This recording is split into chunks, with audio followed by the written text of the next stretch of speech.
because I would build up my life. I'd have the house and the car, and then like, and then next thing you know, we'd be living in a parking lot somewhere in a camper, you know, skydiving again. Wow. And just, so what were some of the moments that gave you such drastic drop in your life? I don't know. I think it was fear, you know. No.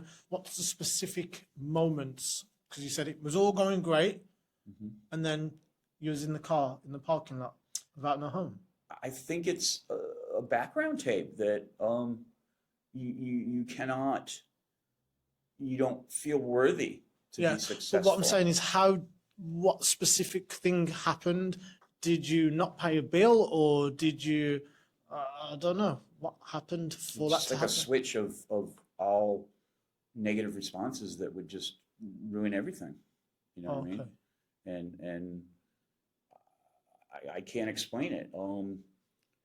It's self-sabotage, basically. Yeah. So it's self-sabotage. So let's paint the picture. So you're saying you're on the up, everything's going good. Yeah. You've got a lovely house, you've got a car.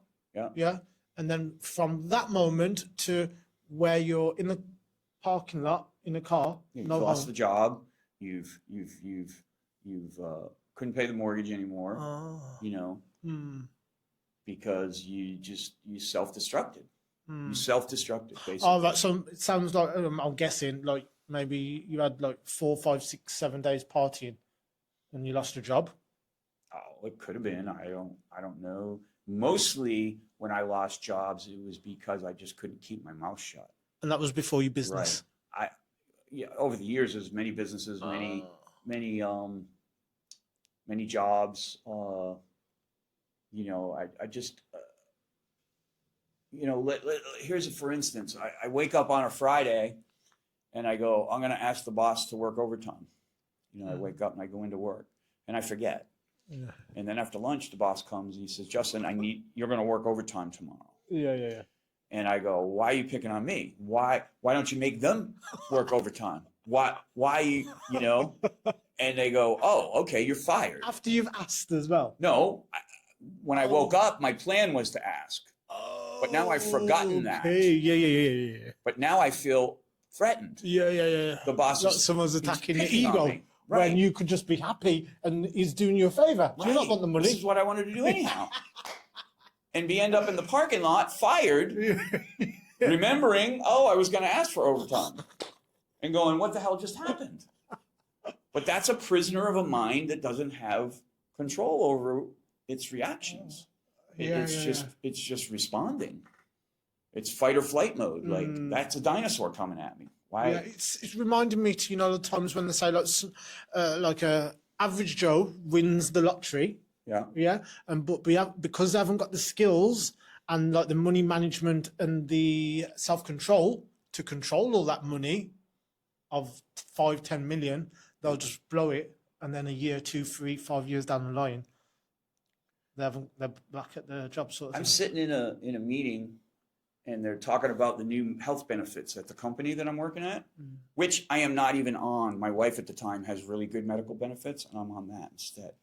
But they're having this meeting and they're presenting this really crappy medical plan that costs a fortune, and I'm pissed. And I stand up and start railing against them.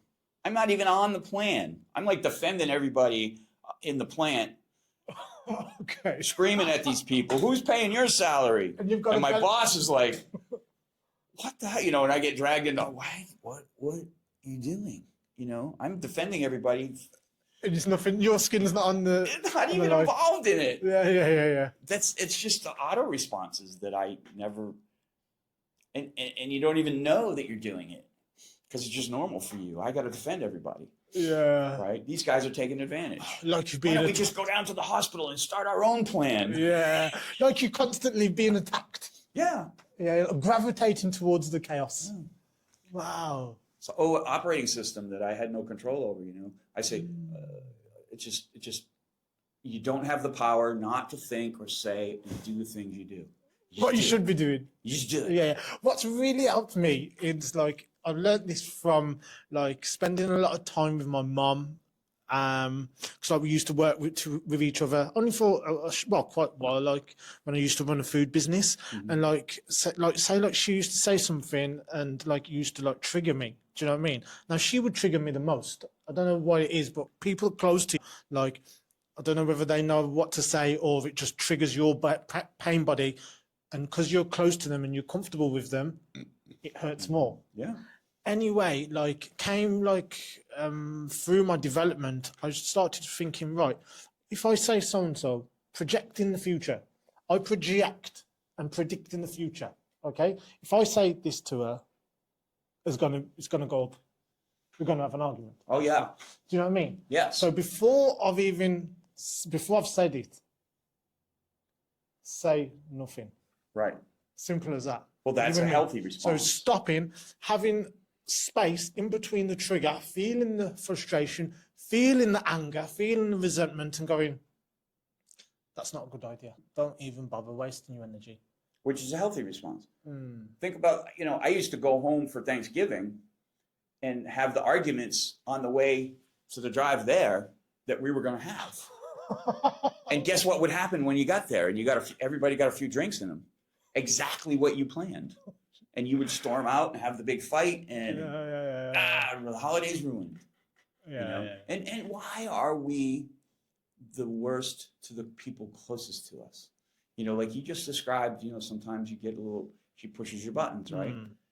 Like I was talking about my father to the public was this magnanimous, giving human, but behind the closed doors, he was a freaking tyrant. Reminds me. What is that? Reminds me of, when you get into a relationship with someone, it's the honeymoon period. Right. Yes. You're putting your best self forward. You know what I mean? Right. You're basically fabricating your true self. You with me? Yeah. But once you've spent time with them and you've got comfortable and you start farting your in real, the same room. Your real self, you're in the door. You're through the door. Yeah. And your true self starts to come out, doesn't it? Yeah. Mm-hmm. Yeah. Yes, indeed. You get to that, you get fart in front of each other. You pick your nose in front of them. What the things oh, Yeah, your true self, your real self starts to come out. Right. Yeah. So it's about being your authentic. But why do we treat those closest to us the worst? Because we have so much more opportunity to be the nicest to those folks. Yeah. And we don't. It just like escapes us. Yeah. Well, now looking back at it, now that was our old self. Right. We've had awakenings to realize that now. Yeah. You with me? Yes. We've had to go through all that pain and that development to go, right, that's not serving me. Like these are the people that and I'm treating them like the people, like my worst enemy. Right. You know what I mean? How does that make me feel? So I'll tell you a story, like one of the worst moments of my life. I split up with a partner and like, I won't give you the whole story, but she was out like with her friends and like I couldn't get into our home because I've like moved out. And I said like, I'm going to break in, like, do you know what I mean? So I broke in and like I sent a picture. I said, get back here right now or I'm going to cut your clothes up. I'm saying this to you. I'll share this with you right now because I'm totally a different person now. Like, do you know what I mean? And I'm reliving the moment now. And like, it was like the most painful thing to someone that I deeply loved. Yeah. Do you know what I mean? And I cut up about 20-30% of her clothes. Do you know what I mean? Yeah. And like, I felt disgusting. Honestly, I'm reliving it now. And I'm glad I do relive it because like, it reminds me of the person that I was, that I can be, and to remind myself that, like, not to be that person ever, ever, ever again. Right. You with me? And I share this with you so it will minimize the chances of you doing it, like you following through with stuff that, like, hurts the people that you love, hurts you. Yeah. You with me? And it sticks with you. That pain sticks with you. And it stuck with me that much that I've been obsessed for the last 10 years to develop myself. So that doesn't happen again. Yes. You with me? So I've looked at that and harnessed it to become a positive. And where's our mental faculties when we're in that kind of a moment where that makes sense? My ego couldn't accept that I cheated on her. I Yeah. cheated on her, Yeah. so I was in the wrong. Okay. And so I said, I've been honest with her. I've been cheating on you for the past few days. Like, it's not working. I'm moving out. Left the key, left out. Okay. And then there's still an opportunity for us to resolve it. You with me? Yeah. But I went out partying as well as she did. And then I've come back, noticed that my mind's gone, who's she with? So, do you know, oh, she was just with her friends. Yeah. Regardless, anyway, that I've effed up. So, like, just take it and just let her come back if or when she wants to come. Instead, forced it on her. Do you know what I mean? And I put her into a corner that, like, it was very, very, very hard for her to ever forgive me, sort of thing. Do you know what I mean? Yeah. Yeah. Well, you know, we go through life and learn, we make mistakes. That's the thing, though. We have to learn. If we don't learn, that, like, it's just a wasted experience. That was not a wasted experience for me because I've learned from it. Yeah. You're with me? Yeah. And I've took a lot of wisdom with me. So I appreciate it. I look at it and instead of going, oh, why did I do that? Like, a bit of me is glad that I've done that because it's built me into the character that I am now. You with me? Yeah. I couldn't say that if I didn't learn from it and I was still that old person. You with me? So all the troubles and obstacles you're going through in life, welcome them, accept them, and ask yourself always, how can I develop from this?